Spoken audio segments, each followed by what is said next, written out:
everybody's got one. And the first person shall step forward. Here we go. Yeah, T.Rex!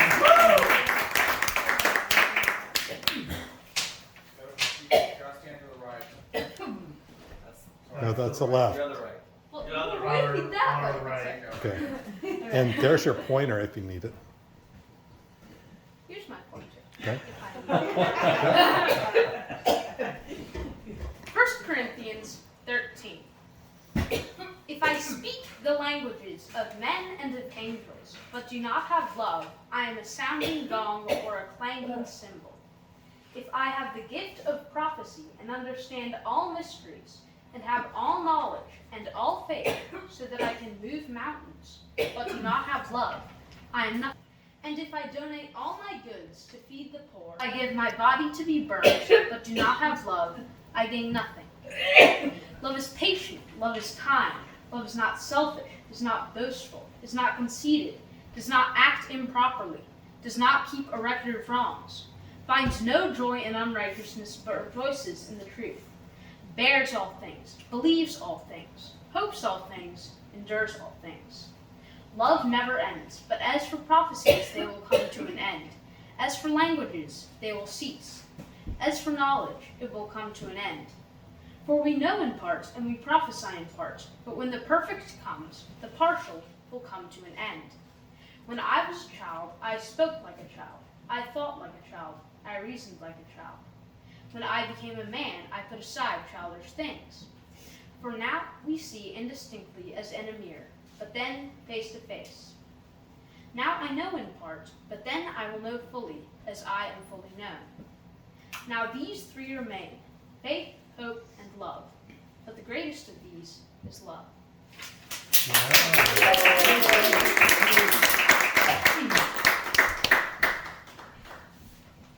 The Defense of Fort McHenry, written by Francis Scott Key whilst observing the battle that could change the tide of war.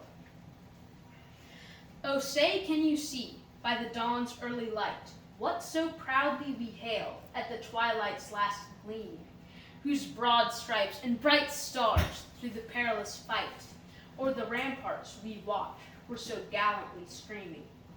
And the rocket's red glare, the bombs bursting in air, gave proof through the night that our flag was still there.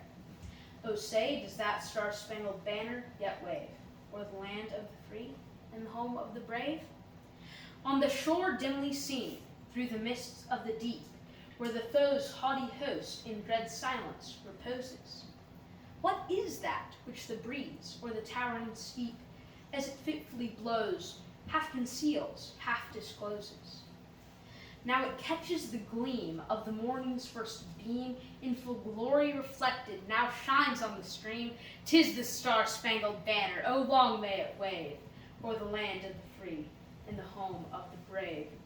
And where is that band who so vauntingly swore that the havoc of war and the battle's confusion, a home and a country, should leave us no more? Their blood has washed out, their foul footsteps, pollution. No refuge could save the hireling and slave from the terror of flight or the gloom of the crane, and the star-spangled banner in triumph doth wave o'er the land of the free and the home of the brave. Oh, thus be it ever, when freemen shall stand between their loved homes in the war's desolation.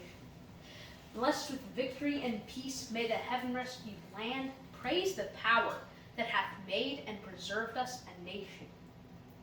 Then conquer we must, when our cause it is just, and this be our motto: in God is our trust.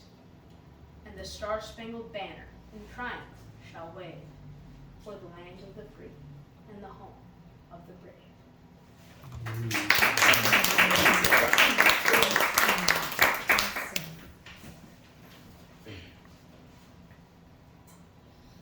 An object capable of communication with unlimited range. An item with nearly infinite knowledge within the press of a button. A pocketable library. This device is the modern day cell phone. The cell phone is mainly a combination of three things: a camera, a telephone, and a computer. Let's take these one at a time. The camera was invented by Joseph Nicoborn Leaps in 1816. It was the size of a refrigerator, put out low-quality pictures, and had limited use. The telephone was invented by Alexander Graham Bell in 1876. It was surprisingly modern for its time. Its range was limited to the wires that connected it, and it was the size of a small desk. The computer was invented by Charles Babbage in 1914. It was the size of an average city block, and only a few select groups had one. All three of these items used to be luxury goods for the rich and wealthy, but now nearly every American civilian has one, if not all. It's crazy to think how these items were once out of our imagination, but now are inside our pocket.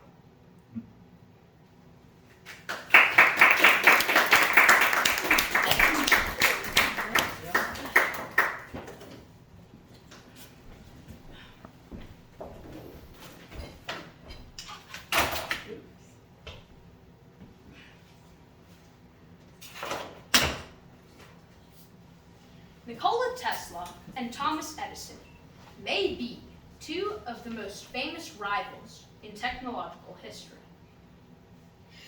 Tesla was a young inventor with a bright mind and brimming with curiosity. In fact, there are two items today that are named after him: the Tesla coil, which concentrates electrons into a stream which we call lightning, and the car, the Tesla. Edison, on the other hand, invented the light bulb, the method of lighting which nearly every American civilian uses today.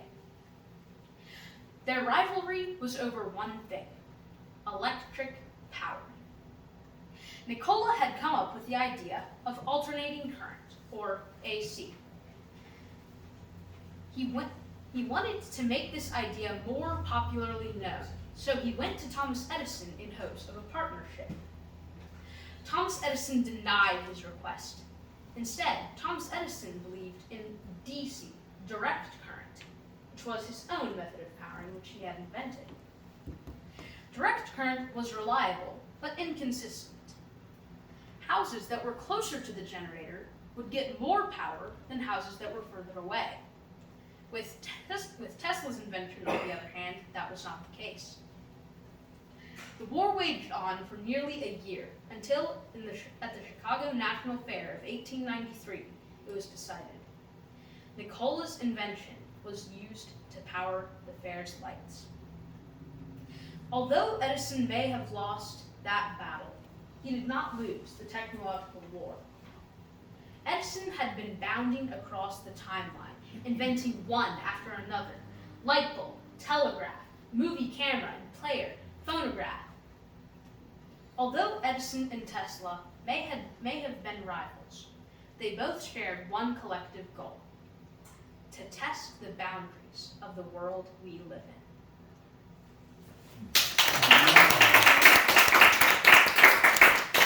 All right, does anybody have any questions?